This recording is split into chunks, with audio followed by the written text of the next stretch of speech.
खड़ा किया। हमने मुनीरा से संपत्ति लेने के बाद सलीम पटेल की वो वीडियो वायरल हुई थी और सलीम पटेल ने उन सारे अखबार और चैनलों पे जिन लोगों ने दाऊद से उसका कनेक्शन बताया था उन पे डिफेमेशन सूट फाइल किया था। और 5 महीने पहले मैंने जानकारी ली सलीम पटेल का देहांत हो गया और सलीम पटेल ये मुनीरा का पावर ऑफ अटॉर्नी था।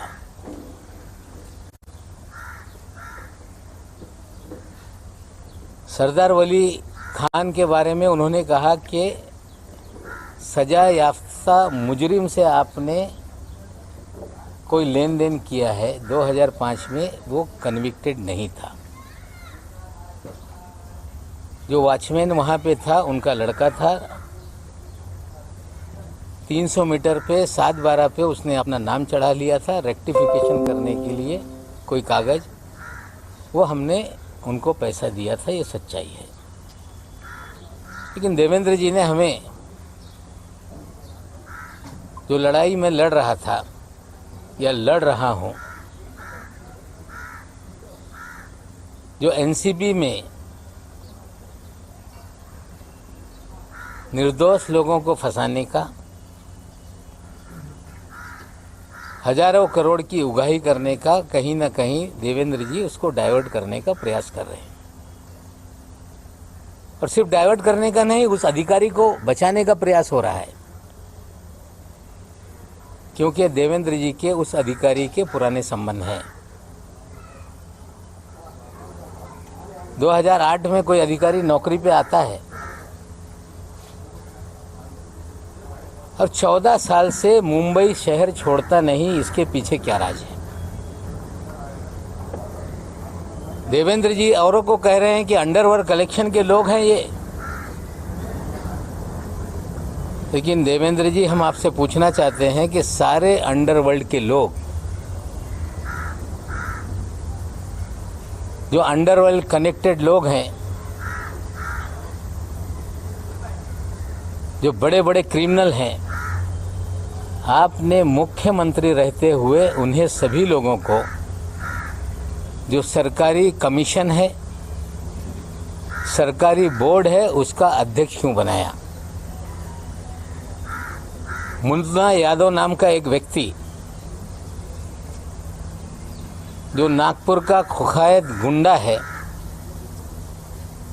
जिस पे हत्या से लेके सभी तरह के मामले दर्ज हैं, जो आपका राजनीतिक सारे भय पैदा करने वाला आपका साथी है, उस मुन्ना यादव को आपने कंस्ट्रक्शन वर्कर बोर्ड का अध्यक्ष बनाया था कि नहीं? क्या आपकी गंगा में मुन्ना यादव नहा के पवित्र हो गया था? आपने हैदर आजम नाम के एक आपके नेता को मौलाना आज़ाद फाइनेंस कॉरपोरेशन का अध्यक्ष बनाया था कि नहीं? क्या हैदर आजम बांग्लादेश के लोगों को मुंबई में बसाने का काम नहीं करता है? क्या हैदर आजम की दूसरी पत्नी जो बांग्लादेशी है, जिसकी जांच मलाड पुलिस स्टेशन ने शुरू की, 24 परगना पुलिस थाने में कागज भेजे गए, बंगाल पुलिस ने भेजा कि ये जो भी बर्थ सर्टिफिकेट है, जो भी कागजात है, ये फर्जी है। और मलाड पुलिस स्टेशन जब मुकदमा दर्ज कर रही थी तो मुख्यमंत्री के कार्यालय से फ़ोन करके आपने वो मामला दबाने का काम किया कि नहीं? क्या आपके इशारे पे पूरे महाराष्ट्र में उगाही का काम हो रहा था कि नहीं? मामला मुंबई का हो, बिल्डरों के ज़मीनों का झगड़ा हो, मामला थाना में जाके कंप्लेंट करके दर्ज करके वसूली की जाती थी कि नहीं?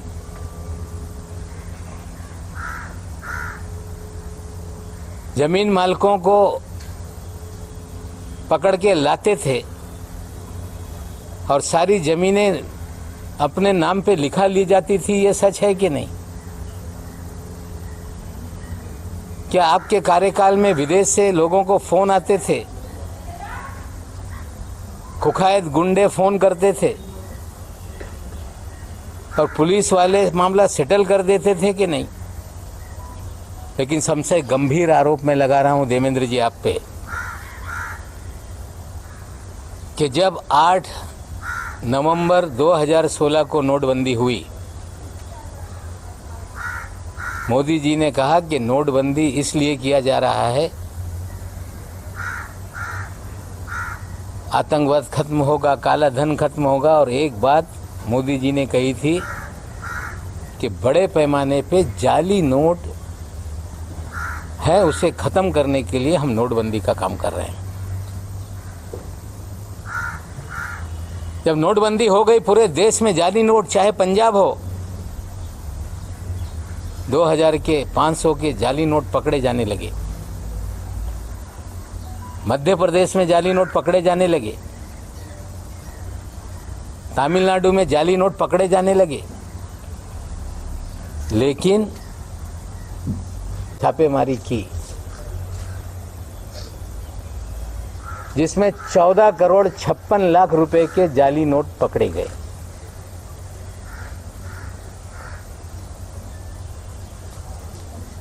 और उस मामले को रफा दफा करने के लिए देवेंद्र जी ने उसमें मदद करने का काम किया।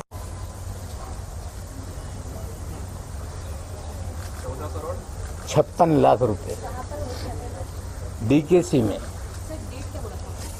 8 अक्टूबर 2017। साथियों, जाली नोट का नेक्सस आईएसआई पाकिस्तान दाऊद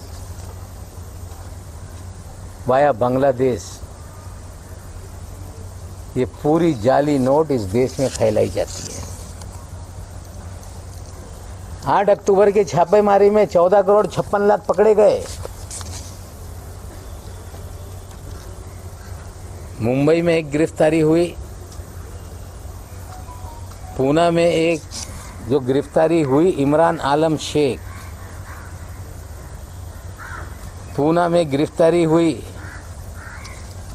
रियाज शेख, और एक नई मुंबई में भी उसमें गिरफ्तारी हुई थी। लेकिन 14 करोड़ की 56 लाख की जब्ती को 8,80,000 रुपये बताकर मामला दबाया गया।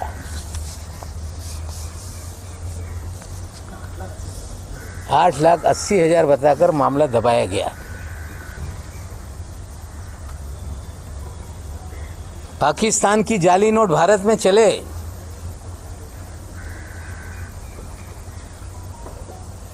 मामला दर्ज हो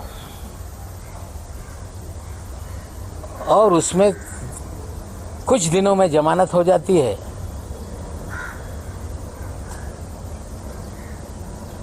मामला एनआईए को नहीं दिया जाता। नोट कहां से आ रही थी उसके अंतिम जांच कभी आगे नहीं बढ़ती, क्योंकि जो लोग ये सब जाली नोट का रैकेट चला रहे थे उन्हें कहीं ना कहीं तत्कालीन सरकार का संरक्षण था। कहानी बनाई गई कि वो तो कांग्रेस का नेता है। इस शहर में कभी भी वो कांग्रेस का नेता नहीं रहा। खेल था कि पकड़ा जाए तो कांग्रेस पे बिल फाड़ दो।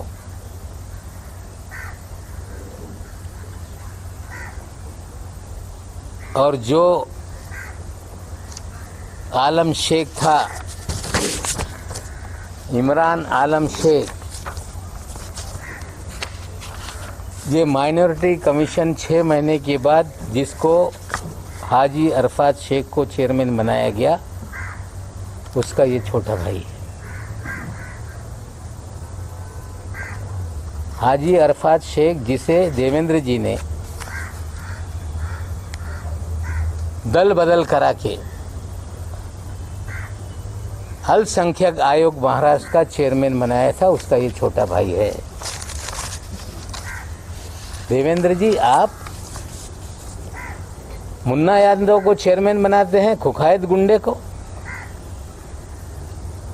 बांग्लादेशियों को इस शहर के अंदर आबाद करता है, उसको आप माइनॉरिटी मौलाना आज़ाद फाइनेंस कॉरपोरेशन का चेयरमैन बनाते हैं। और जो जाली नोट का रैकेट चलाता है, कहीं छोटे मोटे कोई कार्ड छाप लेके कांग्रेस का नेता बना देता है, रहता है किसी और पार्टी में, काम आपके लिए करता है, और बाद में आप उसे महाराष्ट्र के अल्पसंख्यक आयोग पद का अध्यक्ष बनाते हो। पूरी तरह से आपने राजनीति का क्रिमिनलाइजेशन किया।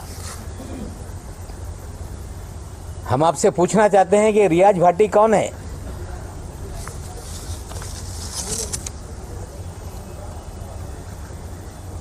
उनतीस अक्टूबर को सहार एयरपोर्ट पे जाली पासपोर्ट के साथ पकड़ा गया, जिसके ऊपर दाऊद इब्राहिम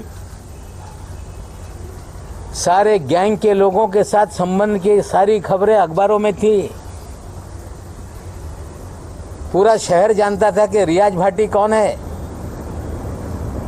डबल पासपोर्ट के साथ कोई व्यक्ति पकड़ लिया जाए और 2 दिन में छूट जाता है, इसके पीछे क्या खेल था? रियाज भाटी लगातार आपके साथ सभी कार्यक्रमों में क्यों नजर आता था? रियाज भाटी भारतीय जनता पार्टी के कार्यक्रमों में क्यों नजर आता था? आपके डिनर टेबल पे क्यों नजर आता था? हम देश के प्रधानमंत्री पे आरोप नहीं लगाना चाहते, लेकिन देश के प्रधानमंत्री के कार्यक्रम में अगर कोई जाता है तो उसके लिए पूरी तरह से स्कैनिंग किए बिना किसी भी व्यक्ति को पास नहीं इशू होता। प्रधानमंत्री शहर में आए